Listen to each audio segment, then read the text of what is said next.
Happy New Year, everybody. I am going to, we're making a new batch of phytoplankton today and also harvesting our second batch. So I wanted to give you guys a phytoplankton 101 for anybody wanting to grow their own. So here it goes. This setup just happens to be in a cooler for convenience, but it works out with temperature apparently. The lights are Zet lights from the original 80-gallon that we had left over, set up on 16 hours. And then up here is just an air pump, a little cheap one from Walmart or wherever, so you can run two lines. All right, first thing is, and again, we grow ours from already made up, not from a petri dish or anything, so we're not too worried about sterilization and being all clean, obviously. So what I do, get these new bottles. These are 3-quart juice bottles. They're plastic. It's just what we have laying around that's convenient. We just rinse them out really good. That's about it. You know, hot water, just rinse them, take the labels off. So I used a filter sock, cut that off to strain what's coming out of this one. Because sometimes, you know, you get floaties and flakes in there.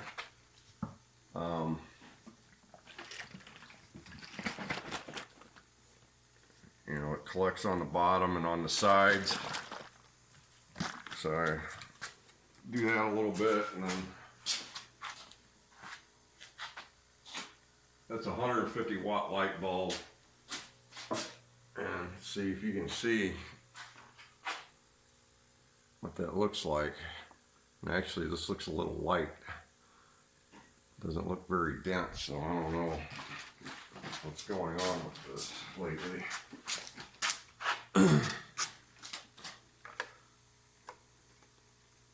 But run it through the filter to get that stuff out of there.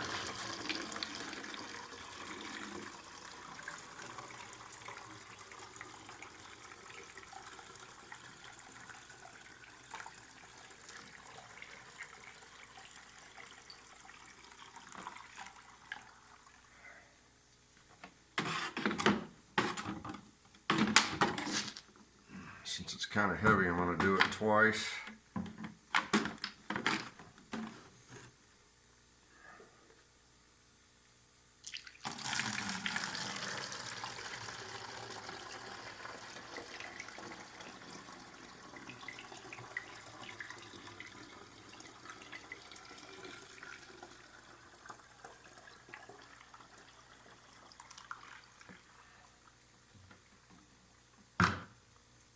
And actually gets done a third time.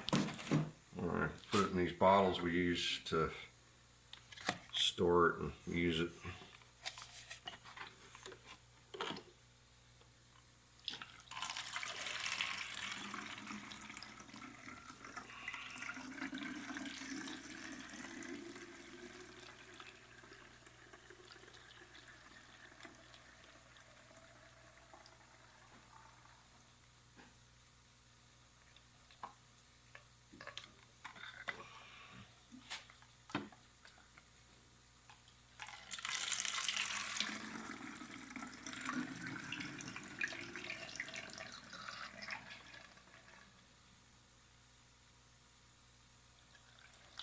Oops.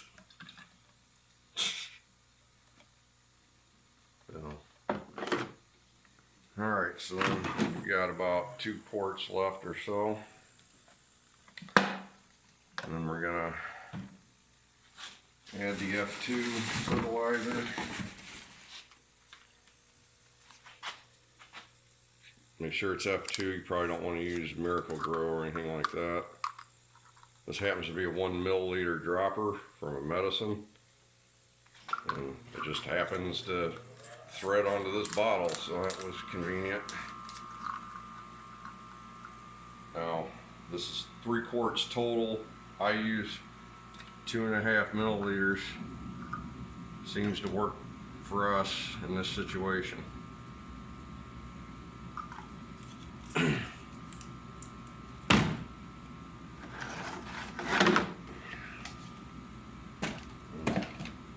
Salt water is at 18 SG.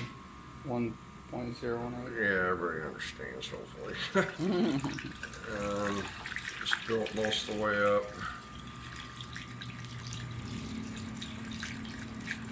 Yeah, again, I mix the salt water to 1.018. You know, it could be 1.019, no greater than 1.020 for phytoplankton. And then you don't really want to shake it, but you know, kind of mix it up a little. You might look at it in the light, nice and clean.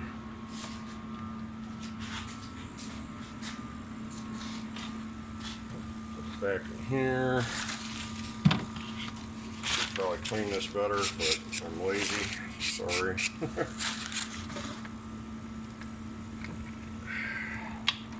It just sits on there. It goes all the way to the bottom, but That's on. okay. And then this is, you know, the 3/16 thin wall. You know, this hard plastic. And I got it at the fish store because I couldn't find it anywhere else. Or you might be able to sure get on Amazon or whatever. But you want to use the hard stuff. Don't just run the hose down in there, or it doesn't work as good. And it just goes all the way to the bottom. I just use a cap, drill a hole in it. It doesn't have to be tight, or I just let it sit like that, and it's fine. And Now, go ahead. I was gonna say, and then we let it grow for about 7 days, and every 7 days we harvest the phytoplankton and do it all may over be done earlier, but we just do it. on a schedule. Right. And now we're going to go ahead and show you, we're going to grow, actually start a new phytoplankton growth in a new bottle. So we're going to go ahead. Right, and So we ordered it's live phytoplankton. right. It's the nano. I can't pronounce it either.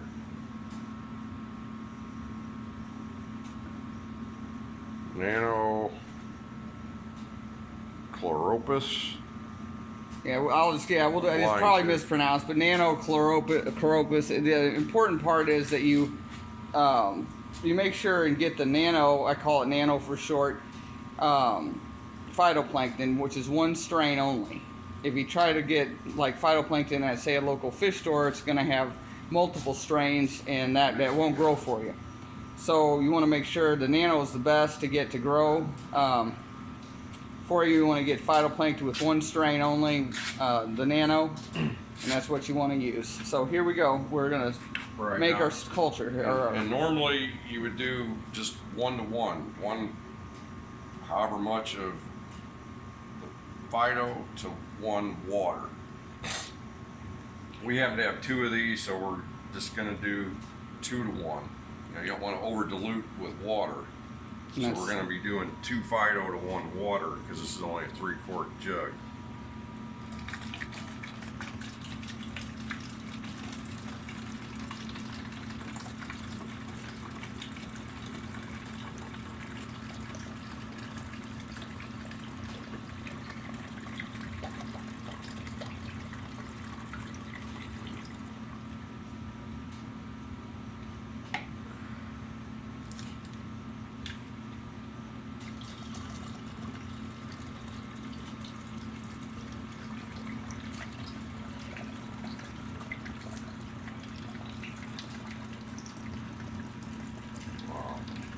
That's a lot.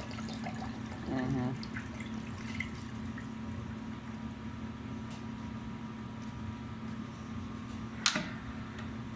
Because these are actually liters apparently, and not quarts. So there's more than.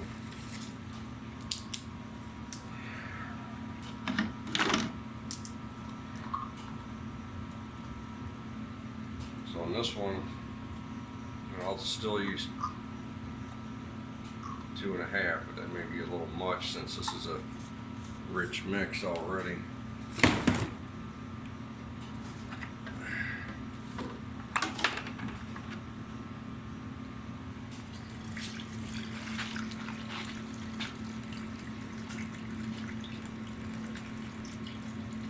As much water in here as I can. And there will be evaporation. We do not top it off or anything. We just let it evaporate. See, now this one's gonna be really dark, but it's still kind of light with it being diluted. And you'll be able to see the difference in here next to the other one. See, that's the one we just harvested right here, and here's the new batch that we're starting a new culture. I mean, that's almost good enough to use like it is, but we'll just let them cook for a week anyway. And that's it. And that would about do it. So again, use one strain. Just to sum it up, use one strain, which is the nano strain that we use. You also want to mix your salt water, your salinity, your salinity in your little container that you're gonna, you mix in your jug. You want to mix that to 1.018 is the best. No more than 1.020 if you accidentally mix it a little high, but you don't want anything more than that. And that's about it. And it's 16 hours on these lights. Yeah, that's a good point. These lights are on a timer, so they run 16 hours all day, and then they're off at night. And this is all obviously in our basement. The cooler. I already mentioned Okay. the cooler. That was just, I used it for convenience to keep the lights upright like that. But again, being in the basement, they're in the dark except for those lights, and dark once they go off, obviously. But this cooler seems to, because they do get warmish, so it tends to trap the heat. And it actually, I've measured the temperature at one point, and it was the same as a tank, around 79 degrees. So I don't know if it matters, but it just worked out that way.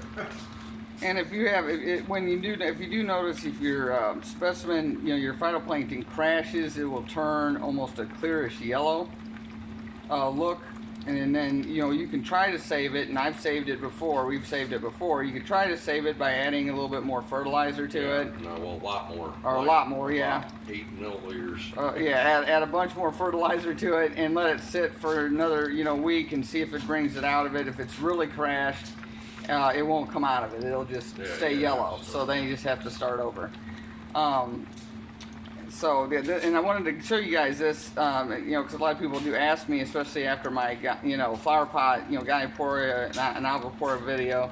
A lot of people are asking about, phytoplankton, and it's definitely a whole lot cheaper growing it your own, and it's not growing, it's not that difficult either. So there you go, guys.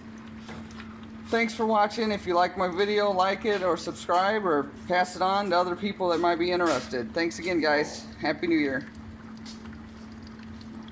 Then how much of this are you using? Sorry.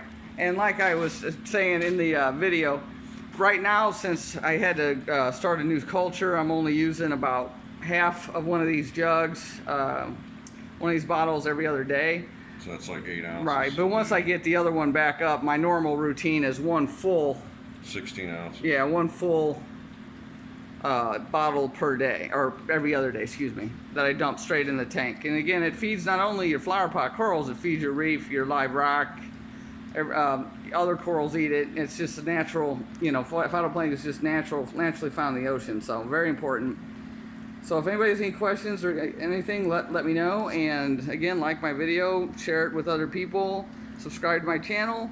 I appreciate everybody. Thank you. Happy New Year.